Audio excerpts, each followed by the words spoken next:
Buenos días, estimados amigos. En esta oportunidad quisiera hablarles del libro conocido como La Perla de Gran Precio, uno de los cánones de la Iglesia de Jesucristo de los Santos de los Últimos Días.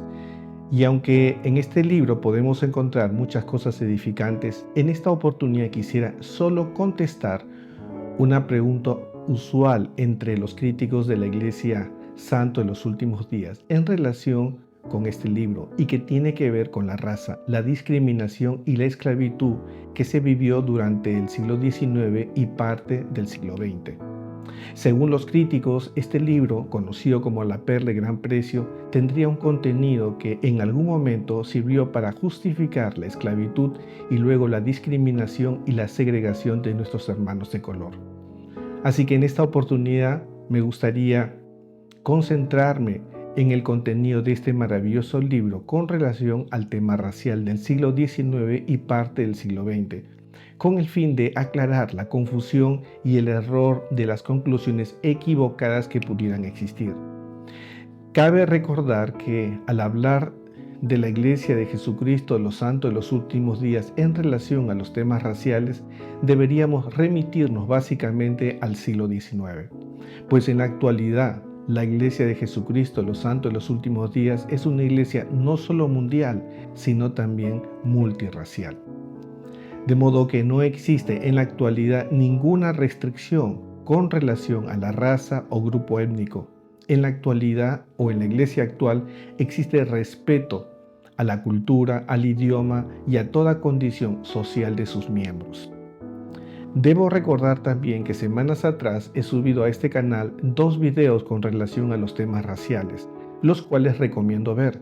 El primero con relación al Libro de Mormón y el segundo en relación a la conducta institucional de la Iglesia durante los primeros 20 años de su organización y existencia.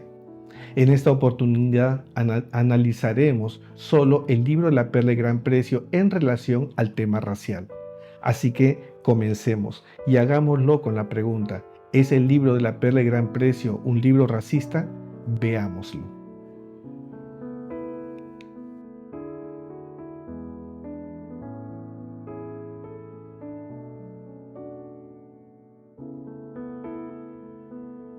El libro de La Perla de Gran Precio es para los santos de los últimos días un canon, o para decirlo en otras palabras, son escritura.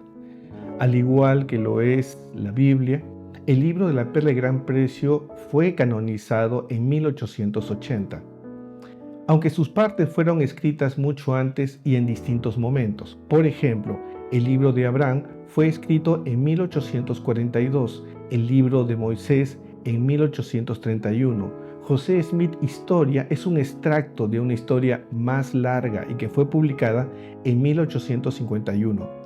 Los artículos de fe en 1842. Todos estos libros juntos forman lo que conocemos hoy como La Perla de Gran Precio. Y como sabemos, el contexto social en el momento en el que fueron escritos y finalmente canonizados es un contexto social de esclavitud, segregación y discriminación racial.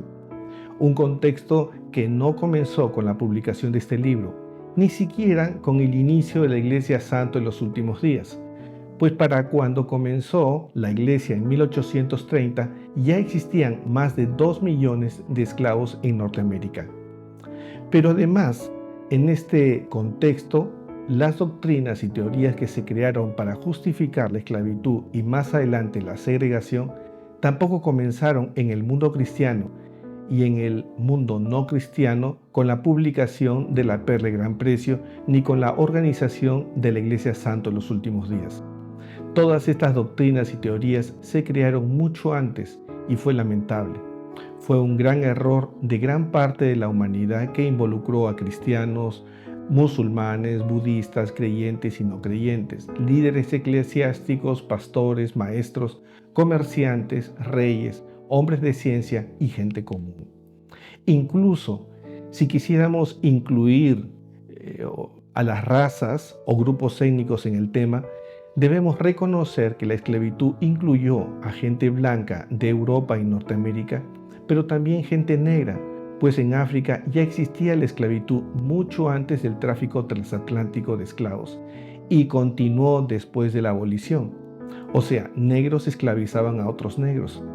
La esclavitud también se practicó en Asia e incluso la gente de Oceanía como Australia practicó la esclavitud. Pero si quisiéramos explicar el origen de la esclavitud, diría, a mi modesto entender, que el tema de la esclavitud comenzó como un tema económico. La mano de obra barata era muy necesaria para los terratenientes del siglo XIX, especialmente en los estados del sur de Norteamérica, pero también fue útil para el trabajo minero y otros. Sin embargo, a pesar de los beneficios económicos de la esclavitud, no todos estuvieron felices con el tráfico de esclavos ni con los abusos que implicaba. Tan solo en el transporte de África a América, muchos esclavos murieron por las pésimas condiciones de las bodegas en las que se les llevaba. Y en el trabajo, muchos esclavos también murieron o fueron obligados a trabajar casi sin descanso. Los esclavos eran vendidos como mercadería o como animales. Todo este maltrato hizo necesario para los esclavistas suavizar el tema en sus conciencias y frente a la opinión pública, más aún cuando los movimientos abolicionistas crecían cada día. Por ello se redactaron numerosos tratados, códigos y todo un marco jurídico que regulaba la compra, comercio y el cuidado de los esclavos. Pero a pesar de todo este marco jurídico, la esclavitud seguía siendo abusiva, en algunos casos brutal y obviamente mal vista. Pero fue en este contexto que algunos cristianos, en un principio de origen católico, comenzaron a buscar justificar la esclavitud mediante la Biblia. Quizás uno de los más destacados fue el célebre y conocido San Agustín, quien afirmó que la esclavitud y la conquista de ciertos pueblos paganos era una acción que Dios permitía, como una manera de librarlos del pecado y llevarles el Evangelio. Por otro lado, en el cristianismo sirio, desde el siglo V, llegaron a relacionar la maldición de Caín con la marca de Caín e interpretaron que la maldición de Caín tenía relación con la piel oscura. Como consecuencia de ello, muchos obispos, jesuitas y cristianos devotos no tuvieron ningún problema en comprar esclavos para el trabajo en las plantaciones. Pero los católicos no fueron los únicos en apoyar la esclavitud. La Iglesia Anglicana de Inglaterra también estuvo involucrada en el tráfico de esclavos. En 1704, la reina Ana de Inglaterra destinó fondos que deberían ser para ayudar a clérigos pobres. Sin embargo, fueron en realidad destinados para el tráfico de esclavos. Pero no solo eso, la Iglesia de Inglaterra creó una versión de la Biblia destinada para los esclavos, con todas las referencias relacionadas a la libertad de esclavos totalmente eliminadas. ¿Pero qué podríamos decir de la Iglesia Bautista? Bueno, el teólogo y pastor Richard Furman, quien para 1822 era el líder más importante y reconocido de la Iglesia Bautista de los Estados Unidos, diría en defensa de la esclavitud: si la esclavitud fuera un asunto inmoral, los apóstoles de Cristo jamás la hubieran tolerado en la Iglesia. De hecho, cuando los amos y esclavos se convierten al cristianismo, lejos de liberar al esclavo, ambos están de acuerdo en mantener las cosas como estaban antes de su conversión.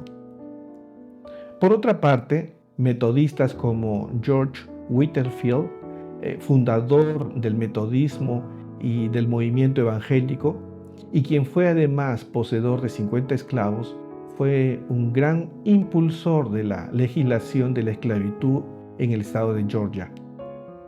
Él dijo que la Biblia mostraba que los esclavos podían vivir bajo el cuidado de familias cristianas y que las dificultades temporales de la esclavitud no se comparaban con las riquezas eternas de recibir el Evangelio por parte de un buen maestro.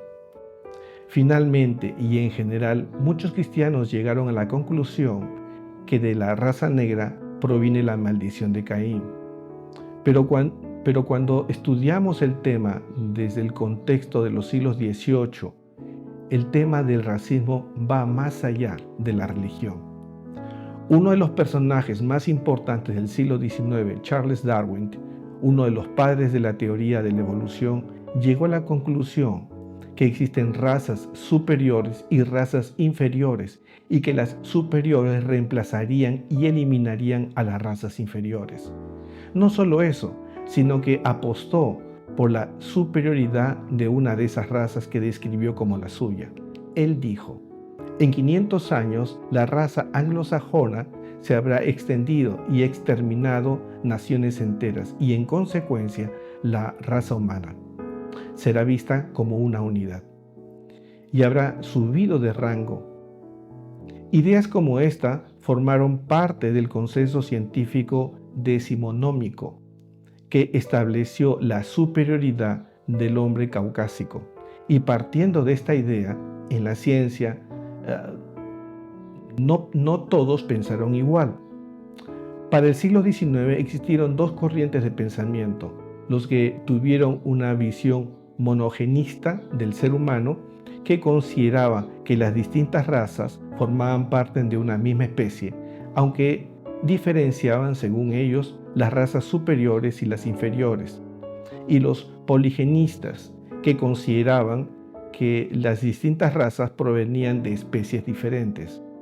En realidad, el poligenismo sirvió muy bien para justificar la moral de la esclavitud. Como podemos ver, ni la ciencia, ni la religión, ni el hombre común estuvieron ajenos a la justificación de la esclavitud en gran parte del siglo XIX y más adelante en la segregación y el racismo. Obviamente, estas ideas, aunque hegemónicas, no representaban la totalidad. Hubo gente del siglo XIX que no estuvieron de acuerdo.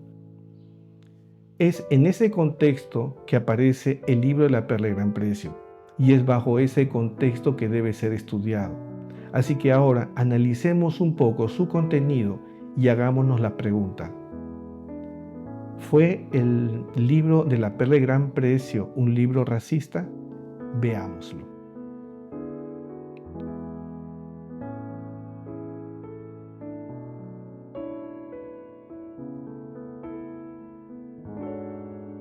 Según los críticos, el libro de la Perla de Gran Precio es un libro con un contenido racista, y se llega a esa conclusión, entre otras razones, por la equivocada interpretación de su contenido. Por un momento olvidemos el contexto histórico en el que fue escrito, que como sabemos es un contexto social racista. Así que vayamos directamente a los versículos cuestionados y comencemos a analizarlos independientemente del contexto. Comencemos con la maldición de Caín y veamos qué dice Moisés 5, 35-36. Y el Señor le dijo: ¿qué has hecho? La voz de la sangre de tu hermano clama a mí desde la tierra, y ahora maldito serás de la tierra que abrió su boca para recibir de mano tuya la sangre de tu hermano. Antes de analizar estos versículos, recordemos que estos mismos pasajes los encontramos en Génesis 4 y se relacionan al momento en el que Caín es confrontado por el Señor después de matar a su hermano Abel. En ambas versiones encontramos la palabra maldición en relación a Caín, palabra que ha sido considerada equivocadamente como una condena, no solo a Caín, sino también a toda su posteridad. Sin embargo, cuando leemos el versículo con cuidado, podemos notar que en él no se menciona nada sobre la posteridad de Caín, por lo que debemos entender que la maldición de Dios a Caín fue exclusivamente a él. Prueba de ello es que tan solo 10 versículos antes, en ese mismo capítulo, el Señor advirtió a Caín no solo sobre la maldición, sino también, como dijimos, que esta maldición sería solo y exclusivamente responsabilidad de él. Veamos Moisés 5:25. Y esta maldición es una maldición que pondré sobre ti, a menos que te arrepientas. Creo que no necesitamos ningún esfuerzo mental para interpretar que la frase sobre ti en este versículo significa que la maldición sería exclusiva para Caín.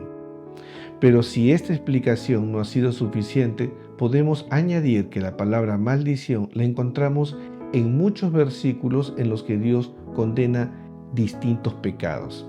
Veamos algunos ejemplos. Dios maldice a los que deshonran a sus padres, Deuteronomio 27:16.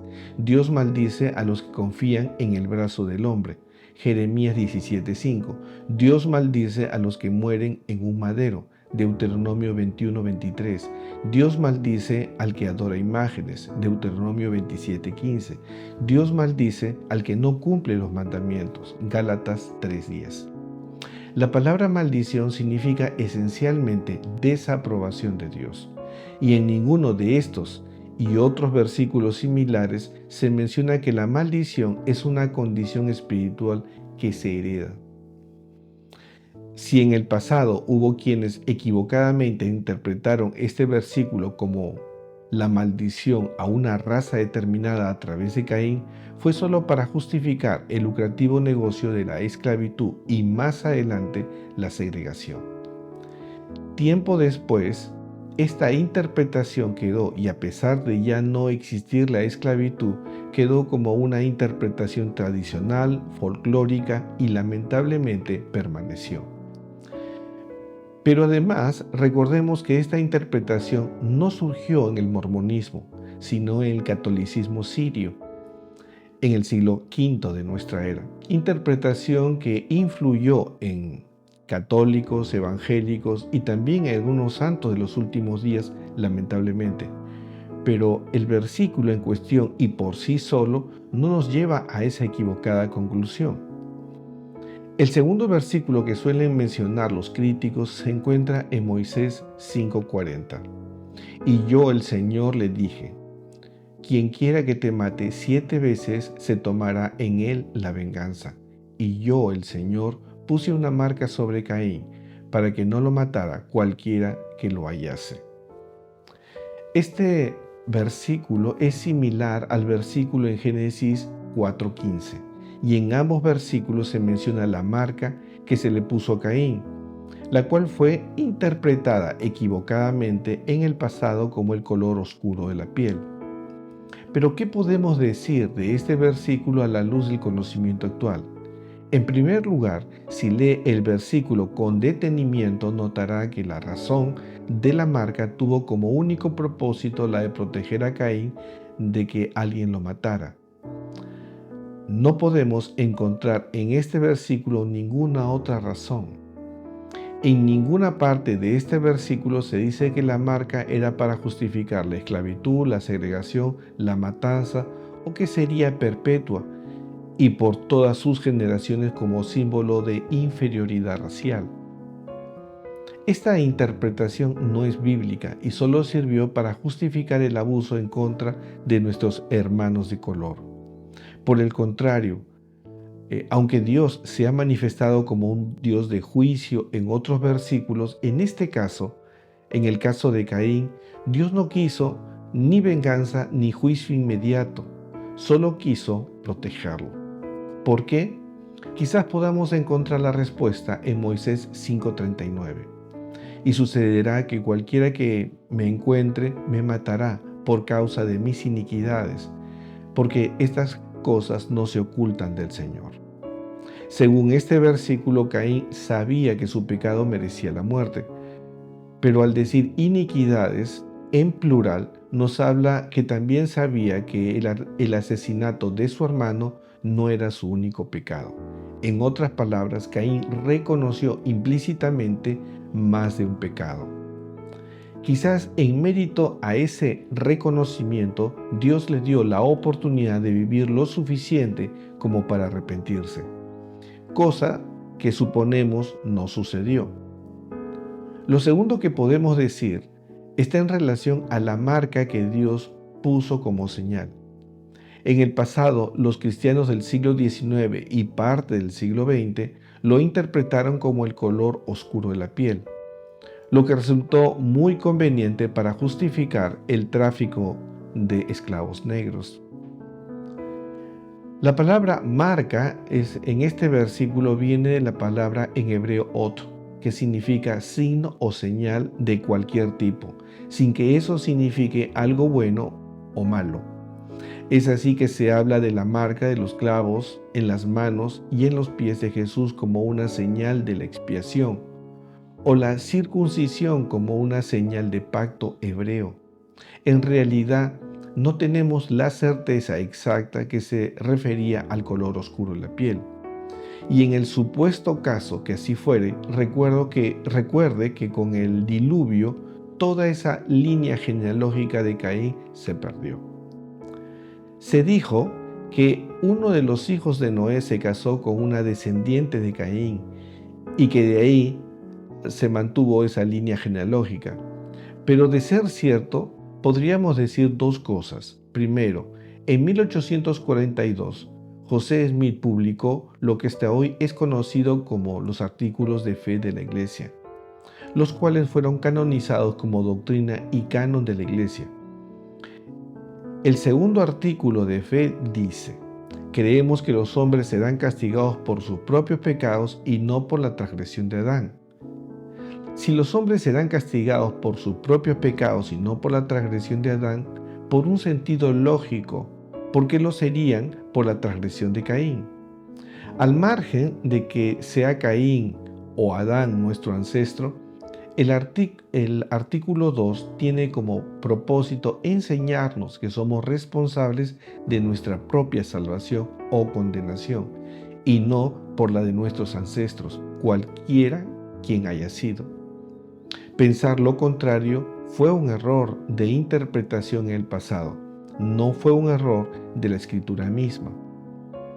Otro versículo que se cuestiona por los críticos y que fue usado por algunos para justificar la segregación fue Moisés 7:22. Y Enoc vio al resto de los del pueblo, que eran los hijos de Adán, y eran una mezcla de toda la descendencia de Adán, salvo la de Caín, porque los de la posteridad de Caín eran negros y no tenían cabida entre ellos. La frase "y no tenían cabida entre ellos" fue mal interpretada, porque se leyó el versículo fuera del contexto del capítulo.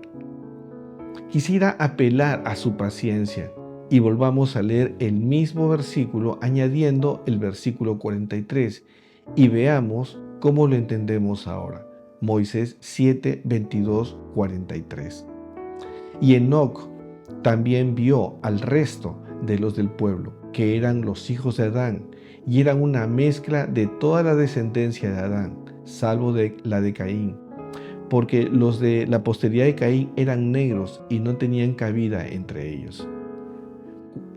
Por tanto, Enoc vio que Noé construyó una arca y que el Señor estuvo complacido con ella y la sostuvo con su propia mano. Pero las aguas descendieron sobre el resto de los inicuos y los tragaron. Según estos versículos y el capítulo 7 en general, podemos distinguir una enseñanza distinta que si leemos tan solo el versículo 22. Al leer ambos versículos aprendemos que el Señor nos habla de 5 niveles de espiritualidad. El primero, representado por Enoc, que fue llevado a los cielos. El segundo, representado por Caín, que fue maldito por Dios, pero preservado en vida. El tercer nivel, representado por la descendencia de Caín, que fue separada de la descendencia de Adán. El cuarto nivel, representado por el resto de la descendencia de Adán, que fue casi exterminada y tragada en el diluvio. Finalmente, el quinto nivel, representado por Noé y su familia, que fue salvada por la gracia de Dios. La pregunta que le haría es: ¿cuál de todos estos niveles es peor? Poniendo así las cosas, si yo fuera un pecador como Caín o como su descendiente, preferiría ser separado en lugar de ser exterminado y tragado por las aguas, como lo fue gran parte de la descendencia de Adán. ¿No lo creen? Por lo tanto, según estos versículos, aunque Dios se ofendió con los hijos de Caín al punto de segregarlos, pareciera que la ofensa de Dios fue mucho mayor con los descendientes blancos de Adán, pues a ellos Dios los llevó al casi exterminio total en el diluvio. De modo que aunque la descendencia de Caín no fue buena, gran parte de la descendencia de Adán fue peor, al punto del casi exterminio. Por lo que podemos aprender según estos versículos que nada tiene que ver la raza con el enojo de Dios, sino nuestra obediencia y nuestra relación con Él. Dios preservó una pequeña parte del linaje de Adán con la familia de Noé, pero también preservó el linaje de Caín a través de la esposa de Cam, usando la lógica de quienes ponen énfasis en los linajes. ¿Por qué? Porque así el Señor lo dispuso y según veo, aparentemente nada tuvo que ver con el color de la piel. De otro modo, ¿por qué preservar la vida de una descendiente de Caín antes que millones de descendientes de Adán? Finalmente, si hubo segregación, discriminación a las personas de color dentro y fuera de la Iglesia Santo de los últimos días, no fue por el libro La Perla de Gran Precio, sino por factores sociales y por el folclore del siglo XIX y parte del siglo XX, que buscaron justificar el abuso hacia nuestros hermanos de color y se valieron de cualquier frase, palabra, especulación u argumento que se pudiera encontrar en las Escrituras o aún en la ciencia para los no creyentes. Como yo lo veo, fue lamentable y son los errores y pecados que la humanidad debe corregir. Solo eso. En un siguiente video espero poder explicar las restricciones que se dieron a las personas de color en la iglesia desde 1850 hasta 1978. Hasta entonces, y que el Señor lo bendiga.